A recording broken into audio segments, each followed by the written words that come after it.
చేస్తారు అంటే సూర్యనారాయణమూర్తిని ఉపాసన చెయ్యండి అంటారు.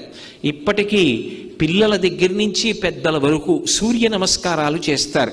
ఆ సూర్య నమస్కారాల్లో కేవలం 10 విధములైనటువంటి భంగిమలతో చేసే నమస్కారాలు ఉన్నాయి.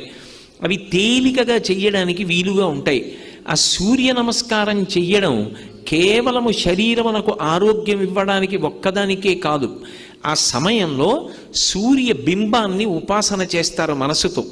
ఆ ఉపాసన చేసిన కారణం చేత దృష్టి నిలబెట్టడం కూడా అలవాటు అవుతుంది. దృష్టిని కేంద్రీకరించడం, ఒక విషయాన్ని పరిశీలిస్తున్నప్పుడు, ఒక విషయాన్ని చదువుతున్నప్పుడు, ఒక విషయాన్ని వ్రాస్తున్నప్పుడు దృష్టిని దాని మీదే కేంద్రీకరించగలిగినటువంటి శక్తి దేని వలన ఉత్పన్నమవుతుంది అంటే కేవలముగా ఆ సూర్య నమస్కారముల యందు